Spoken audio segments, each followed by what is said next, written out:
तो भगवान के भक्ति के बिना हम दुखी हैं, तो भक्ति कैसे करें, कैसे उनकी सेवा करें, इसको प्रहलाद महाराज कहते हैं, हे प्रभु आप ही कृपा करके सिखाइए हमको, हमें कुछ भी पता नहीं है, हम अज्ञानी जीव हैं। तो भगवान ने कहा कि यदि दास से योग तुम में उत्पन्न हो भी जाए, भक्ति उत्पन्न हो भी जाए, तो इसमें बहुत से अंतराय होते हैं, बहुत सी बाधाएं आती हैं। तो बाधाएं आएंगी तो फिर तुमको दुख होगा। तो दुख है, नष्ट करने का क्या उपाय करोगे? सेवा भावना होगी लेकिन उसमें अंतराय हो जाता है, व्यक्ति में भोग की भावना आ जाती है, धन बचाने की चाहे शरीर बचाने की, अंतराय होता है। क्या उपाय करोगे कि सब दुख नष्ट हो जाए? देखिए सावधानी से सुनिए, क्या उपाय है उसको बता रहे हैं। सोहम प्रियस्य सुहृदः परदेवतायाः लीला कथास्तव नृसिंह विरिंच गीताः अंजस्तितर्म्यनुगृणन् गुण विप्रमुक्तो दुर्गाणिते पद जुगालय हंस संगः। समस्त दुख मिटाने का और पूर्ण सुख पाने का उपाय है। प्रहलाद महाराज कहते हैं कि हे नृसिंह, हे नाथ, मैं आपकी लीला कथा को हमेशा गुनगुनाता रहूंगा, सुनता रहूंगा, और इससे मैं सारे दुर्गाणी, सारी कठिनाइयों को पार कर जाऊंगा आसानी से, अंजसा। लीला कथा स्तव नृसिंह अनुगृणम, बारंबार जपूंगा, बारंबार बोलूंगा और सुनूंगा, इससे मैं सारे जीवन की कठिनाइयों को पार कर जाऊंगा, कोई दुख नहीं रह जाएगा। कैसे तुमको कथा मिलेगी, मेरा गुणानुवाद तुमको मिलेगा कैसे, जानकारी कैसे होगी? तो कहते हैं ते पद जुगालय हंस संग, आपके जुगल चरण कमल ही जिनका आलय है, घर है, ऐसे हंसों का संग प्राप्त करके, आपके भक्तों का संग प्राप्त करके, उनकी कृपा से आपका श्रवण करूंगा, आपका कीर्तन करूंगा, और मैं अंजसा सुगमता से, गुण भी प्रमुक्त, गुणों से, राग आदि द्वेष आदि से पार हो जाऊंगा और कठिनाइयों को पार कर जाऊंगा। तो मुझे इसकी चिंता नहीं है, मैं समझ गया हूं कि दुख कैसे मिटाया जाएगा। आपकी लीला कथा गा गा करके, आपका नाम कीर्तन कर करके मैं सुखी हो जाऊंगा। ये उपाय बता रहे हैं।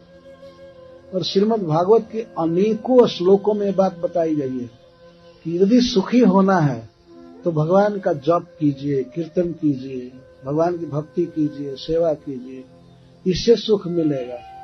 हम लोग सुख प्राप्त करने का दिन रात उपाय कर रहे हैं, दिन रात उपाय कर रहे हैं, पर सुख नहीं मिलता है, दुख और बढ़ता जा रहा है ना? दुख बढ़ता जा रहा है। सुखाय कर्माणि करोति लोको नतै सुखम वा दुपारमऊवा। विदुर जी कहते हैं मैत्रेय जी से कि सुख के लिए दुनिया काम करती है, लेकिन सुख मिलता नहीं है और दुख मिटता नहीं है, बल्कि दुख और बढ़ता जाता है, बढ़ता जाता है। तो सुखी होने का यही उपाय है, भगवान की लीला कथा सुनना और बोलना, भगवान के नाम कीर्तन को करना। भगवान कैसे हैं इसको प्रहलाद महाराज जी बता रहे हैं। सोहम प्रियस्य सुहृद परदेवताया, हे प्रभु आप सभी जीवों के परम प्रेमास्पद हैं, सभी जीवों के वास्तविक प्रिय आप ही हैं। इस संसार में देखा जाता है कि पत्नी प्रिय होती है, किसी व्यक्ति को बच्चा प्रिय होता है, भाई प्रिय होता है, लेकिन पत्नी कब तक प्रिय है? जब तक जी रही है तब तक, है ना? जब तक उसमें आत्मा है जीवित तब तक तो प्रेम है। आत्मा जिस दिन शरीर को छोड़ करके चला जाता है, फिर उस शरीर को आदमी देखना भी नहीं चाहता, तुरंत या तो कब्र में डालता है या चिता पर जला देता है। तो प्रेम किससे है? प्रेम आत्मा से है, शरीर से नहीं है। अगर शरीर से प्रेम होता तो आत्मा के जाने के बाद भी शरीर को आदमी रखता है, उसे प्रेम करता है। और आत्मा क्या है? वो कृष्ण का एक अंश है। ममैवांशो जीवलोके जीवभूता सनातन। और कृष्ण परमात्मा है। तो अंततः सभी जीव कृष्ण से ही प्रेम कर रहे हैं, पर अज्ञता बस। जैसे कोई बकरी का बच्चा, शास्त्र में उदाहरण दिया गया है कि बकरी का चुचुक नीचे का स्तन न पिए और उसके गले पर कोई चुचुक आ गया है। कभी कभी बकरी के गले पर भी स्तन हो जाता है। आप लोगों ने देखा होगा, नहीं खुद ने देखा है, बकरी के गला में स्तन लटक जाता है। तो बच्चा भ्रम से उसको पीता रहता है, लेकिन उसमें से दूध नहीं निकलता है। वो केवल एक मांस का पिंड उंगली जैसा लटक जाता है। उसको पीने से दूध थोड़े मिलेगा, दूध नहीं मिलता, लेकिन कभी कभी पिया करता है। तो कोई बकरी दूहने वाला उस बच्चे को पकड़ करके और नीचे का स्तन पकड़वाता है, तो उसको पी करके वो खुशी हो, तो वो सुखी हो जाता है। अंततः हम लोग कृष्ण से ही प्रेम कर रहे हैं।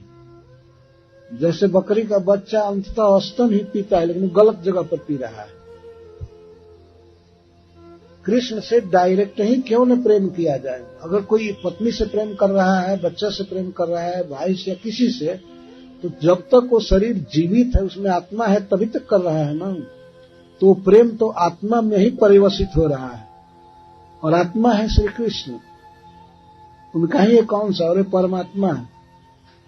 तो अंततः जब हम कृष्ण से ही प्रेम कर रहे हैं, तो क्यों नहीं डायरेक्ट करें, क्यों इनडायरेक्ट करें। उसमें दुख होता है, शोक होता है। तो वास्तव में कृष्ण प्रिय हैं सबके, और सुहृद, और सबके हितैषी भी है, प्रेम के विषय भी हैं, और सबका हित करने वाले हैं, सबको सुख देने वाले कृष्ण हैं। पर देवताया, और पर देवता है, वे देवताओं के भी देवता हैं, देव देव हैं, सभी उनकी आराधना करते हैं, सबसे श्रेष्ठ हैं। उनकी जो लीला कथा है, इस जगत में अवतार लेकर के विविध कर्म करते हैं। जैसे भगवान श्री राम के रूप में वे विविध कर्म किए, वन में गए, असुरों को मारे, शिव जी का धनुष तोड़े, सीता स्वयंवर किए, और अपने स्वरूप से भगवान श्री कृष्ण जैसे मथुरा में जन्म लिए, द्वारका में अनेक लीला किए, ब्रज में लीला किए, भगवान चैतन्य महाप्रभु अनेक लीला किए, भगवान नृसिंह देव लीला किए। इसको लीला कथा कहते हैं। इन लीलाओं के बारे में जो भगवान वेदव्यास देव या अन्य ऋषि जन लिखते हैं, बोलते हैं, तो इसको लीला कथा कहते हैं। प्रहलाद महाराज जी कहते हैं कि आपकी लीला कथा को अनुग्रहण गा करके, सुन करके मैं आसानी से संसार सागर को पार कर जाऊंगा, मुझे कोई दुख नहीं होगा। भगवान ने कहा कि ये कथा तुमको मिलेगी कैसे, तो ये कहते हैं विरिंच गीता। इन लीलाओं को श्री ब्रह्मा जी ने वर्णन किया है, उनकी परंपरा में रह करके मैं इसको प्राप्त करूंगा। ब्रह्मा जी की परंपरा है, और इसी परंपरा में भगवान चैतन्य महाप्रभु आए हैं, और इसके पहले श्री मध्वाचार्य। इसको मध्व गौड़ीय संप्रदाय कहते हैं, ब्रह्म मध्व गौड़ीय संप्रदाय। ये परंपरा से भगवान की लीला कथाओं की जानकारी होती है। श्रीमद् भागवतम में है, महाभारत में है, रामायण में है, सब कुछ वो हम लोगों को प्राप्त होती है।